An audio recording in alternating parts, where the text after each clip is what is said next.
राधे राधे महाराज। महाराज जी, आपने निरंतर नाम जप का अभ्यास कैसे किया?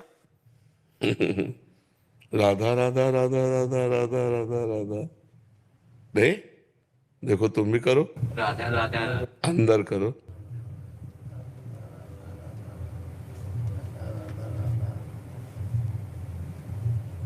अंदर ही अंदर चलाते रहो, नशा चढ़ जाएगा, एक आनंद आ जाएगा। जब हमें पैसा के प्रति प्रियता होती तो रुपए का चिंतन होता है, जब काम भाव सताता है तो स्त्री का चिंतन होता है, ऐसे ही जब प्रेम भाव भगवान के प्रति जागृत होता है तो भजन का चिंतन होता है। राधा राधा राधा राधा तद विस्मरणेन परम व्याकुलते थी। जहाँ थोड़ा भी विस्मरण का भाव आया, व्याकुलता लगती है, अरे भगवान का नाम छूट गया। और अंदर अंदर अंदर अंदर भगवान का नाम, तो आप अभ्यास करो। और प्रक्रिया बताएं तो कई बार बता चुके एकांतिक में कि अपनी जबान का अग्रभाग ऊपर के तालू के जबड़े के पास ऐसे लगा के, और बस ये मुद्रा होती जिसे हमारे नाम जब चल रहा है, निरंतर नाम जब चल रहा है। आँख खोलो तो नाम, आँख बंद करो तो नाम। लग जाओ, अभी नए बच्चे हो, धीरे धीरे समझ में आ जाएगा। ठीक है महाराज जी, जैसे आप सबको बोलते हैं, मुझे ये बोल दीजिए कि हम आप मतलब आप हमारे दोस्त हो, हमारे साथ हो आप। क्या क्या बोलना है, बोलो, हम बोलते हैं। इससे उत्साह मिलेगा मुझे कि आप हमारे दोस्त हो, आप हमारे दोस्त हो, हम आपके साथ हैं, हम आपके साथ आप हैं। आगे बढ़ो। आप आगे बढ़ो, ठीक है।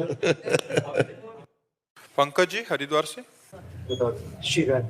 राधे राधे महाराज जी। महाराज जी, आपके चरणों में कोटि कोटि प्रणाम।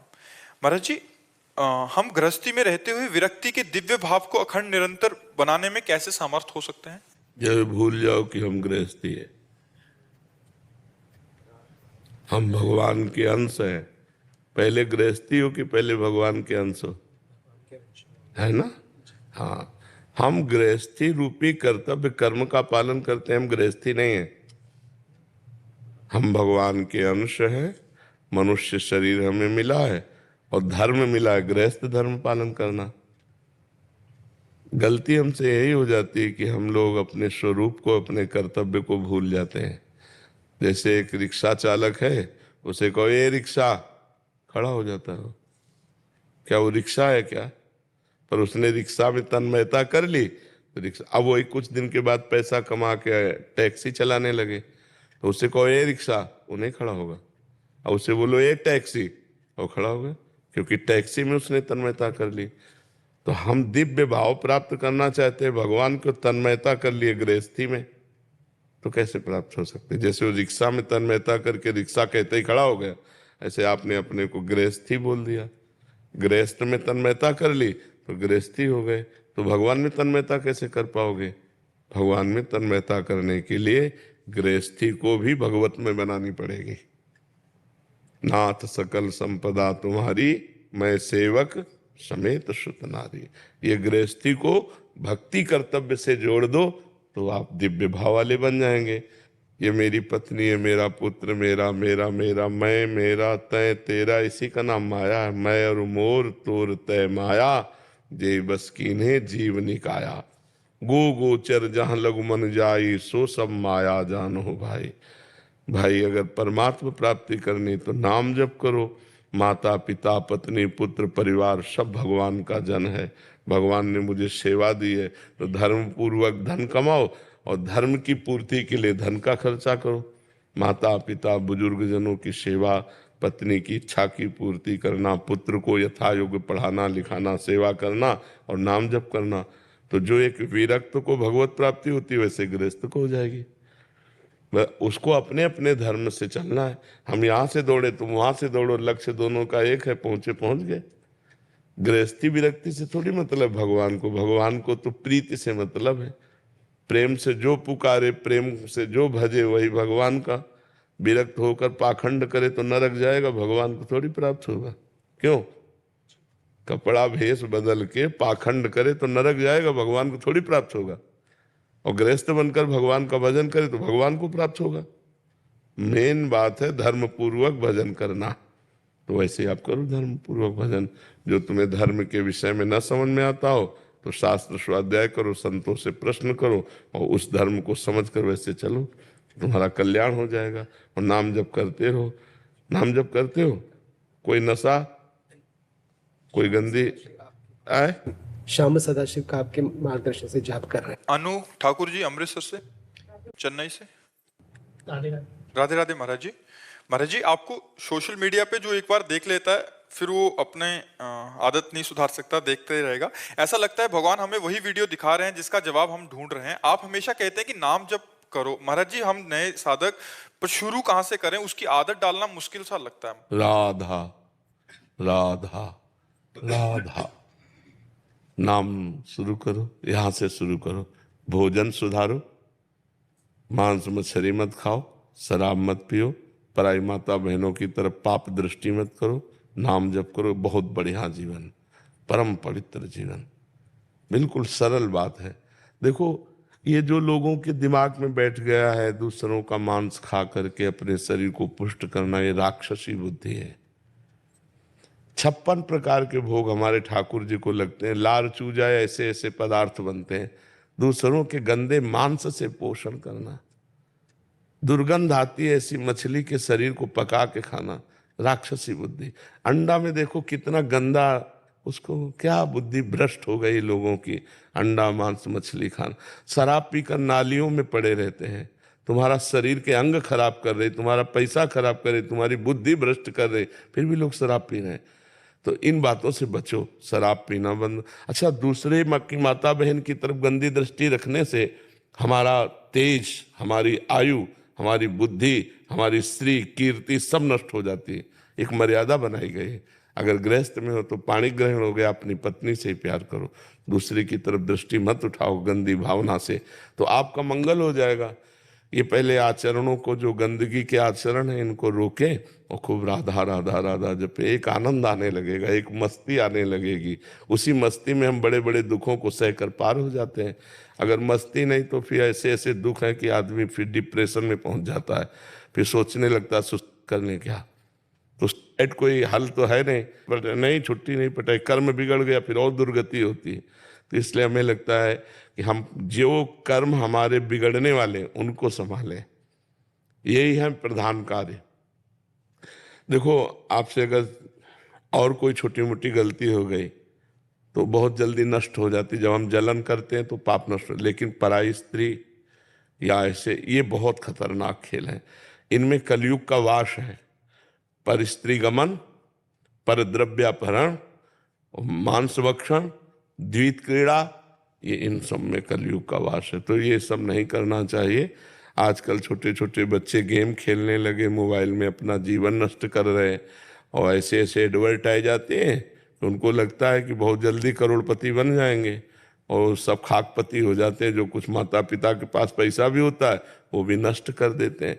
तो एक गलत आचरणों का त्याग किया जाए और नाम जप किया जाए, बस। ज्यादा कुछ भगवान को नहीं चाहिए। भगवान ने आपको पत्नी दिया, पुत्र दिया, माता पिता दिया, परिवार दिया, इसी की सेवा कर लो और नाम जप करो और धर्म पूर्वक कमाओ।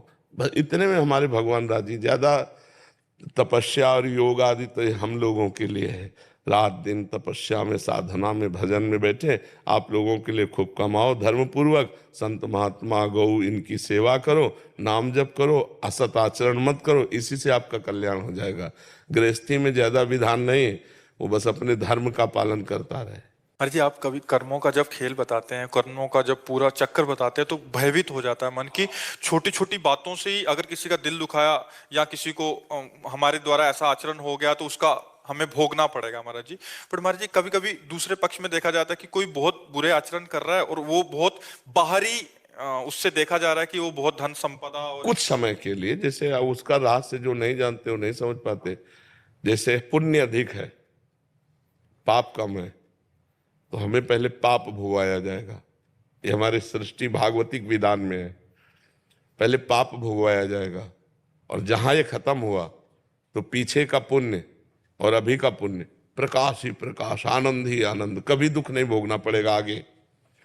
हाँ, और जिसका पाप अधिक होता है और पुण्य थोड़ा होता है तो पहले उसे पुण्य भोगाया जाएगा। अब वो पाप करते हुए भी आनंदित है, पाप करते हुए भी सुरक्षित है, पाप करते हुए भी बहुत स्वस्थ है, सब उसकी अनुकूलता है, और जहां उसका वो पुण्य खत्म हुआ और वर्तमान का पाप और पूर्व का पाप लगा, विध्वंस हो जाएगा, मिट्टी में मिल जाएगा, किसी काम का नहीं रहेगा।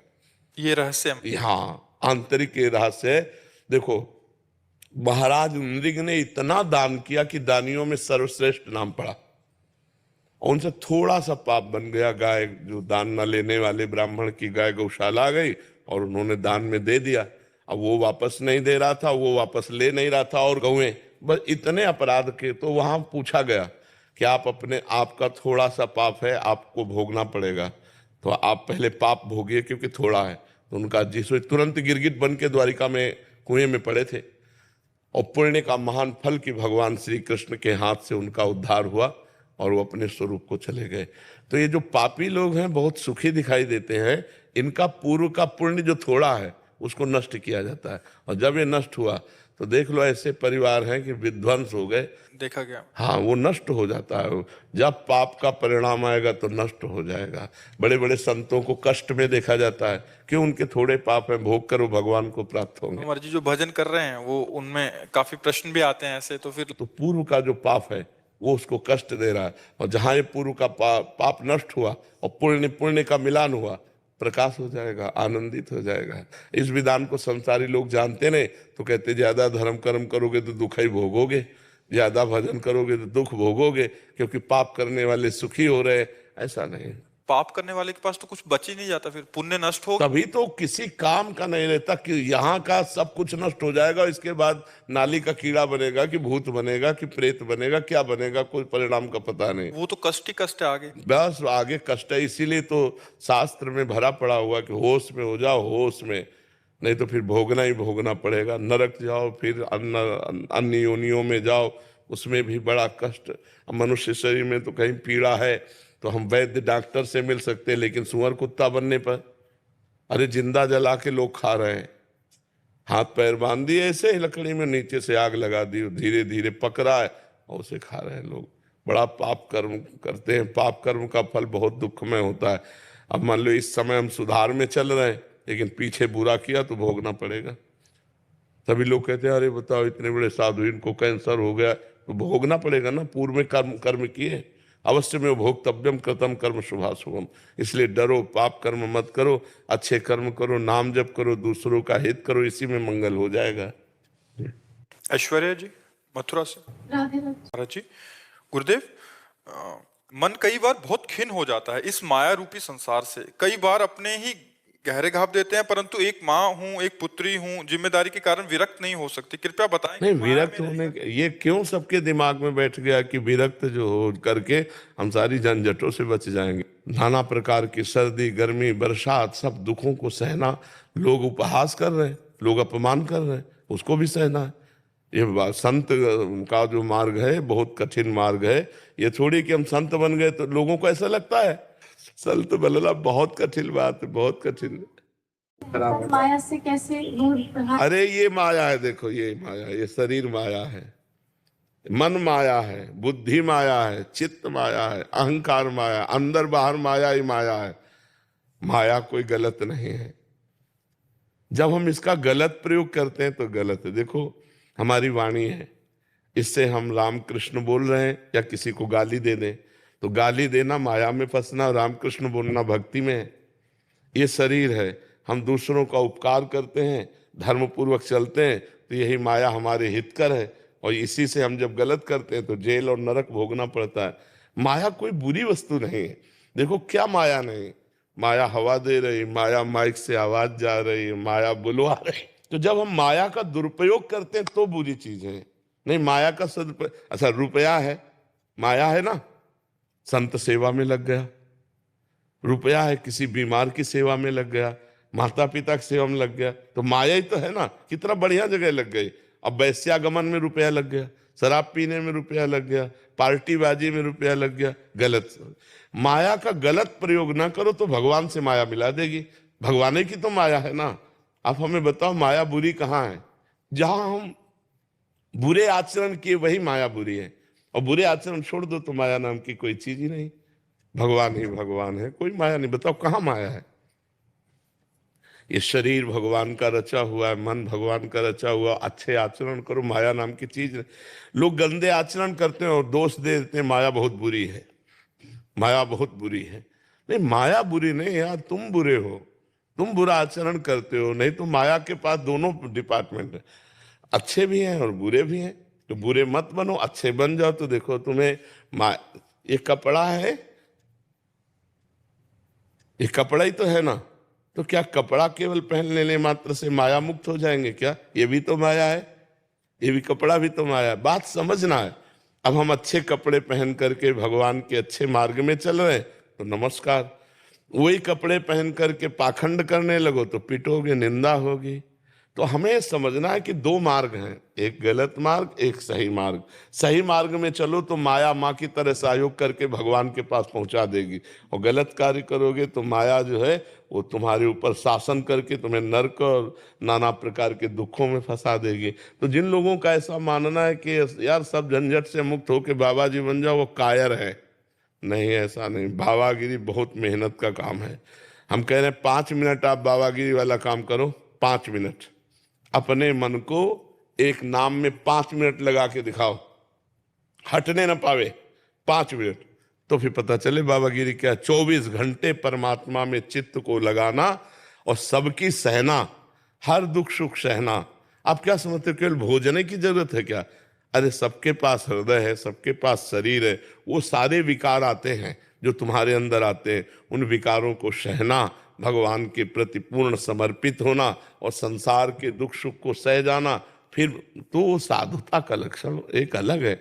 ये मत सोचो कि जरा सी झंझट पड़ी और हम चलो बाबा जी बन जाते। बाबा जी बनकर पाखंड करे तो दुर्गति हो जाती है। इसलिए बहुत सही मार्ग में चलना चाहिए। नहीं तो अपना गृहस्थी में कम से कम हो तो ये तो है कि हम गृहस्थ हैं, और संत बन के पाप करोगे तो कहाँ जाओगे?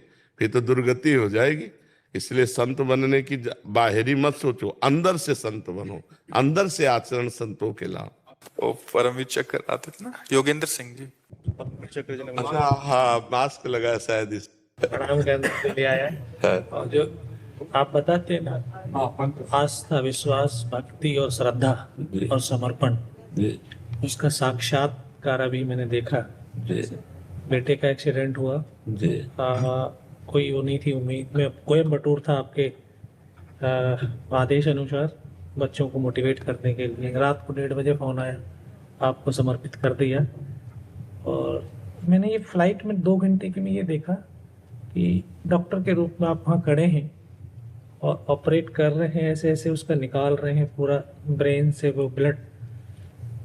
और जब मैं आया तो मैं डॉक्टर साहब से बोला, मैं कहा साहब वो ठीक है। बोला मुझे कोई उम्मीद नहीं है। मैं कहा होगी। 5 दिन के बाद उसने आँख खोली। ये जीवन का दूसरा मेरा ये था कि जब लड़ाई में, कारगिल में जब वो गोली मार रहा था, तब भी जो है ईश्वर को समर्पित किया और आज भी समर्पित किया। तो जो आपकी वाणी है वो सत्य हो रही है। हाँ, कर तुम अगर तुम अन्यथा कर तुम सर्व समर्थ ईश्वर जो है वो सब कुछ कर सकता है, सब कुछ कर। हाँ, पूर्व जन्म के हमारे कुछ ऐसे कर्म होते हैं, जैसे एक्सीडेंट आदि है ना, तो आकर के हमको त्रास देते हैं, हमको गिराना चाहते हैं, लेकिन इस जन्म की भाव भक्ति हमारी उसको रौंद करके आगे निकल जाएगी। जैसे पूर्व जन्म का पाप कर्म हमारी किडनी फेल कर दिया, इस जन्म की भक्ति ऐसी अवस्था में भी हम अपने सत्कर्म में लगे हुए हैं, पीछे नहीं हट रहे, हार नहीं मान रहे। तो ऐसे ही मनुष्य जीवन एक संघर्षमय जीवन है। पूर्व के कर्म हमको और हमारे प्रियजनों को गिराना चाहेंगे, लेकिन वर्तमान में यदि हम भक्ति कर रहे हैं, नाम जप कर रहे हैं, तो हम उस गिरे हुई स्थिति से भी उठकर चल पड़ेंगे। जैसे आप अनुभव कर रहे हैं, तो खूब प्रसन्न मन से रहिए और नाम जप जरूर करते रहिए। बिल्कुल बिल्कुल। धन्यवाद।